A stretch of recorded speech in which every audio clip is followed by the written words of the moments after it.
নতুন করে সংসার সাজানোর জন্য চলে গেলাম কিছু থালা বাসন কিনতে। আর হলুদ বোরকায় একটু ঢং না করলে কি হয়।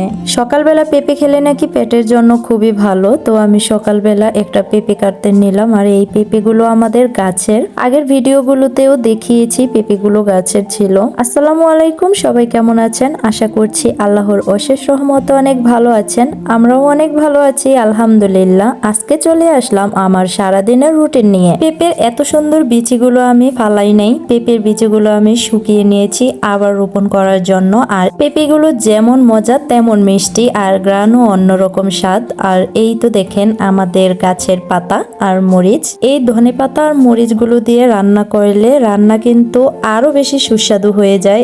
দুপুরে খাওয়ার জন্য আর মাছের তরকারি রান্না করেছি, এন্ড সকালে আমরা রান্না করেছি আলুর যাও খেতে কিন্তু খুব মজা। আর এইদিকে আমার মা আবারও 3টা গাছের পেঁপে পাঠিয়েছে, মানে একটা পেঁপে খেতে না খেতেই আরেকটা পেঁপে পাঠিয়ে দেয়। মাশাআল্লাহ, গাছে অনেকগুলো পেঁপে ধরেছে। আর এই তো দেখেন পেঁপেগুলো আমি এখন কাটছি। আর পেঁপেতে একটু সমস্যাও দেখা দিয়েছে, যেহেতু কালো মুখ বলতে একটা কথা আছে, আসলে এটা সত্যি। অনেকগুলো পেঁপে ধরেছে গাছে, কিন্তু মানুষের মুখে সবগুলো পেঁপে নষ্ট হয়ে যাচ্ছে, এই আর কি। এখন আমি পেঁপেগুলো খুব ভালো করে কেটে নিলাম। আর এই বিচিগুলো বা দানাগুলো যেটাই বলেন, এগুলো আমি সংরক্ষণ করব। এরপরে আমরা চলে গেলাম বানিয়াবাড়ি। আর এই বানিয়াবাড়ি হলো পঞ্চসার, মুন্সিগঞ্জে সিপাহীপাড়ার ওইদিকে। সেইখানে গেলাম আমরা আলদিবাজার হয়ে। তো সেখান থেকে আমি কিছু ফার্নিচার কিনবো, এই আর কি। তবে ফার্নিচার গুলো কিন্তু আমার কাছে খুব ভালো লেগেছে। আর আমি এই ফার্নিচার গুলো দেখেই এগুলার মতোই ক্যাটাগরি দিয়ে ফুলটা একটু অন্যরকম থাকবে আমি বানাতে দিয়েছি। একটা ড্রেসিং টেবিলও দেখছিলাম, আর ড্রেসিং টেবিলটা কিন্তু আমার কাছে অনেক ভালো লেগেছে। আর এই ড্রেসিং টেবিলটার মধ্যে এত জায়গা, ভিতর থেকে মনে হচ্ছে যেন এটা একটা আলমারি। আর ভিতরে তাকগুলো ছিল অনেক জায়গা, তাকের মধ্যে সবকিছুই অনেক সুন্দর করে রাখা যাবে, জামা কাপড়ও ইচ্ছা করলে রাখা যাবে। তো আমি এই ড্রেসিং টেবিলটা নিচ্ছি আমার মেয়ের জন্য, ও যেন ওর নানান রকমের জিনিসপত্র সব এখানে রাখতে পারে, সাথে জামা কাপড় সহ। অল্প দামের মধ্যে মালয়েশিয়ান পার্টেক্স বোর্ডের এই ফার্নিচার গুলো কিন্তু আমার কাছে বেশ ভালো লাগে। আর মধ্যবিত্ত আমরা যারা আছি তারা কিন্তু সেগুন কাঠের সব সময় বানাতে পারি না। আমাদের মধ্যবিত্তদের অনেকের জন্যই এই পার্টেক্সটা খুব সুন্দর একটা ফার্নিচার।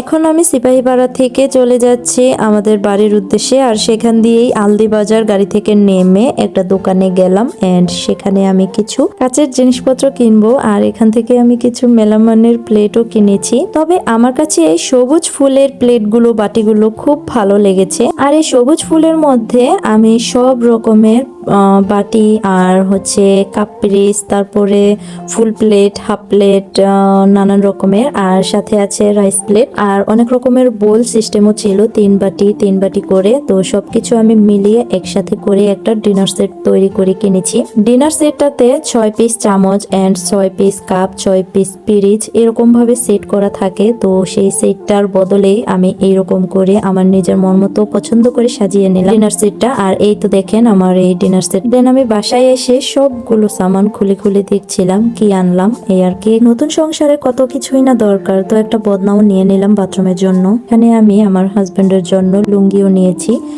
আর এই তো আমার সবগুলো সামান। আর প্লেট রাখার জন্য এখানে ওই যে আইফেল টাওয়ারের মতো কি একটা বলে, ওগুলাও নিয়েছি। সব মিলিয়ে ভিডিওটা কেমন লাগলো অবশ্যই কমেন্টস করে জানাবেন। যদি ভালো লাগে তবে জানাবেন, এন্ড ভুল হলেও জানাবেন, শুধরানোর চেষ্টা করব। সবাই ভালো থাকবেন, সুস্থ থাকবেন, আল্লাহ হাফিজ।